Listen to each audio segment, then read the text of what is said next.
Hola a todos, otra vez estamos aquí con un nuevo vídeo sobre los documentos de la familia Colón en Pontevedra y con este acabaremos el tema de los documentos.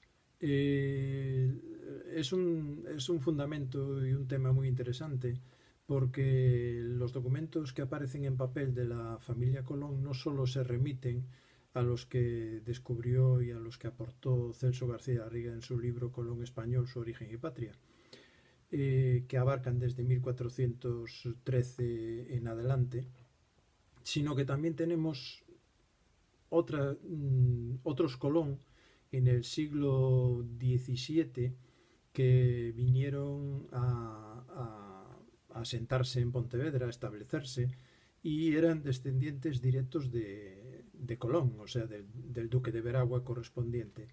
Por lo tanto, que eran los Colón de Portugal. Por lo tanto, tenemos una familia, si admitimos el origen gallego de Cristóbal Colón y el origen pontevedrés, tenemos que en Pontevedra hay el origen de la familia con el apellido Colón y tenemos que en Pontevedra hay un siglo después los descendientes de Colón. Y cabría preguntarse por qué vinieron a sentarse aquí los descendientes de Colón, los descendientes del duque de Veragua. Bueno, pues es algo que responderemos o trataremos de responder más adelante. Ahora vamos a pasar a la siguiente imagen y hablaremos de los documentos del siglo XV y XVI. Bien, lo que tenemos aquí delante son una serie de nombres, una serie de documentos en los cuales aparece la familia Colón. Quizás lo primero que pueda llamar la atención es el primero de arriba, que es un documento del 16 de marzo de 1413 y en el que aparece Nicolás Odérico. Para muchos de ustedes que no sepan quién era Nicolás Odérico, diremos que era un genovés y que era íntimo amigo o amigo bastante íntimo de Cristóbal Colón. ¿Por qué? Porque le dejó documentación a él para que la guardara, documentación personal de Cristóbal Colón. Ahora bien, lo curioso, evidentemente este Nicolás Odérico no va a ser el mismo que el amigo de Colón, que era de 1502. Pasan casi 100 años. Pero lo curioso es que el Nicolás Odérico, evidentemente podía ser un familiar del amigo de Cristóbal Colón, aparezca aquí en Pontevedra, en un documento en el cual hay una venta de sardinas, me parece que era, al obispo o al arzobispo de Santiago. Claro, aquí en Pontevedra en aquella época había una colonia genovesa bastante importante. Entonces, como digo muchas veces, la teoría de Colón gallego no solo hay que verla aisladamente, sino que hay que verla y contemplarla en todo su conjunto. Y aquí tenemos una primera casualidad, que es el de que aparezca Nicolás Odérico. Un documento en el que aparece el nombre de Nicolás Odérico.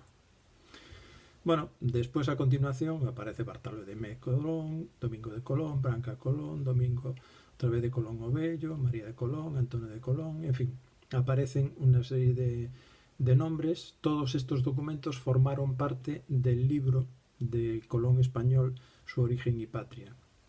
La mayoría de ellos fueron aportados por Celso García Garriga, pues en concreto, desde aquí hasta aquí, este fue aportado por Castro San Pedro, este fue aportado por otra persona que en estos momentos no me acuerdo, que era secretario de la Sociedad Arqueológica de Pontevedra, este fue aportado por Celso García Garriga, este también,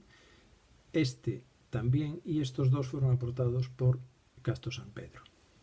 Entonces, como vemos aquí, la mayoría de los documentos que aportó para la demostración que dieran contundencia a la teoría del Cristóbal Colón gallego fueron de Celso García Garriga. Bien, pasemos a la siguiente imagen. Bien, ahora tenemos otra imagen aquí. Antes me olvidé de subrayar una cosa, pero que enseguida la van a entender.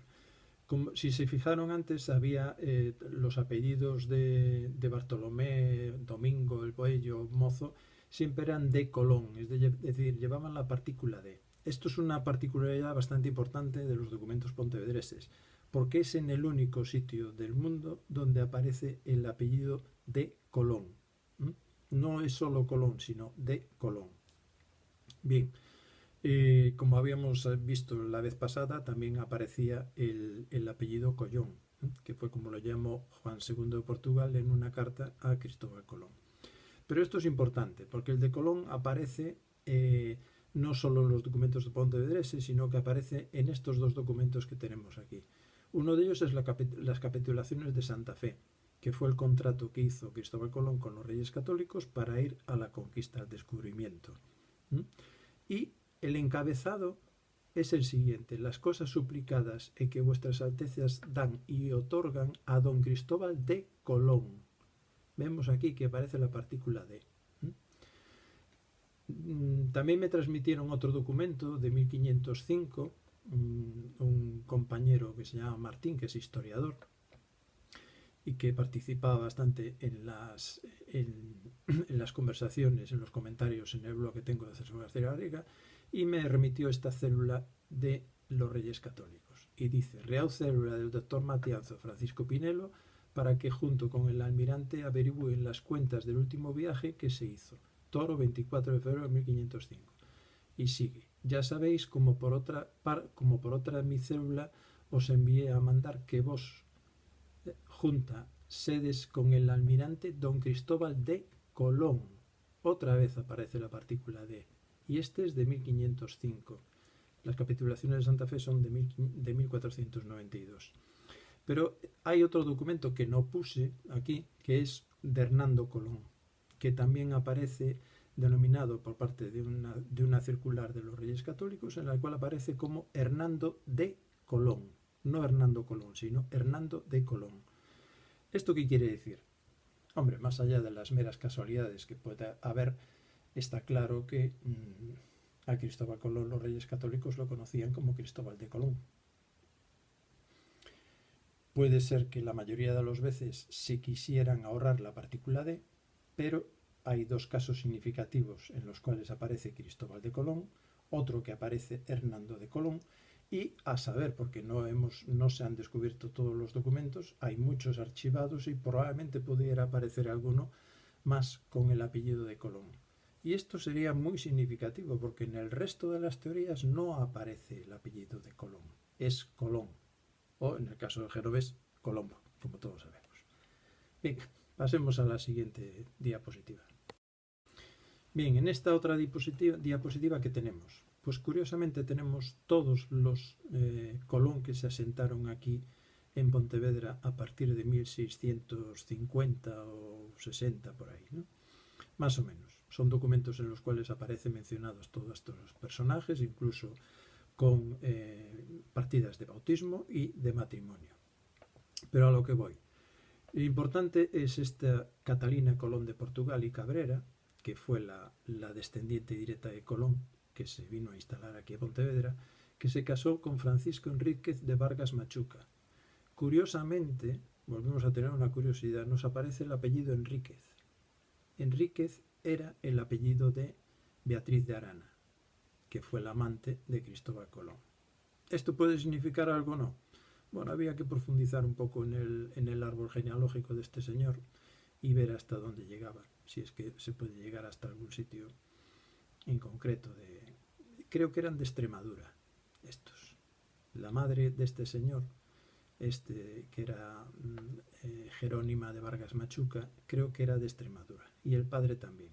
Y Extremadura está muy cerca de Córdoba, que era donde estaba Beatriz de Arana. Pero bueno, lo dejo ahí como dato curioso. El caso es que esta Catalina Colón de Portugal, como ven aquí en las flechas y en este simulacro de árbol genealógico, pues tiene un origen. El origen es de Nuno Colón de Portugal, que es el tercero o cuarto duque de Veragua, que se casó dos veces. Una con Aldonza y otra con Luis Aragón y Zapata. Bueno, con esta tuvo un hijo que se casó con Francisco Cabrera, tuvieron estos otros hijos, entre ellos a Catalina, y esta se casó con Francisco Enríquez. Como vemos, es descendiente directa del tercer duque de Veragua. Y tenemos además el hermano Francisco, que fue sargento mayor aquí en Pontevedra, aparte de ser mayordomo de una de una capilla de San Francisco, que me parece que era la del Perpetuo Socorro. Igual que mantenía Catalina Colón de Portugal esa capilla, la del Perpetuo Socorro. Bueno, el caso es que esta señora tenía tierras y locales, bueno, locales no, pisos o casas en las cuales cobraba sus rentas.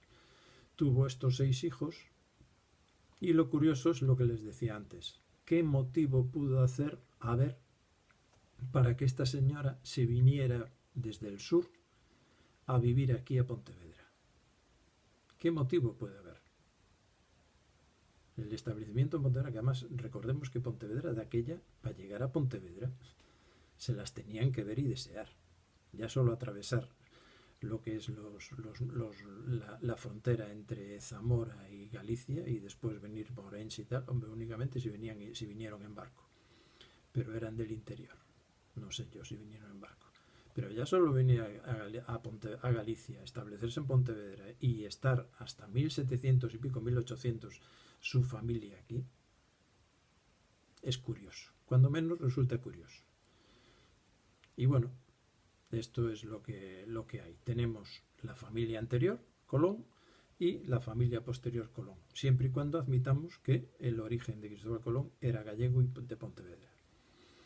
Que ante estos hechos es difícil de decir que no. Pero bueno, ahí está y lo dejo a su consideración. Pero ahora vamos a ver el siguiente, que es todavía más curioso. Pasemos a la siguiente diapositiva. ¿Qué tenemos en esta diapositiva? Bueno, pues tenemos un contrato de venta. Una venta de una finca que se llamaba La Puntada, que estaba al lado de lo que se dice hoy la Casa Museo de Cristóbal Colón y que la tradición dice que nació allí Cristóbal Colón. Está a unos 100 o 150 metros de esa casa. Bueno, pues esta fue vendida por el Duque de Veragua. El Duque de Veragua, que me parece que era el 13. Y como vemos aquí, pues es le subrayé aquí, La Puntada se llamaba, sita en Portosanto de Pollo, es decir, aquí en San Salvador. Le da las nociones de lo que es la finca y le subrayé este otro párrafo. El señor Duque de Veragua por herencia de sus finados padres, es decir, que esta finca la había heredado el Duque de Veragua de sus padres. Resulta curioso otra vez que un Duque de Veragua, esta vez el 13, venga a Pontevedra, tenga una residencia en Pontevedra, una finca que se llama La Puntada, y la venga a vender. Porque este señor no vivía aquí. Entonces, ¿cómo heredaron esta finca estos señores? Una finca de labradío, que no es muy grande, que puede tener para criar unos pocos animales, justo en contacto con la ría, al final de la desembocadura del Lérez.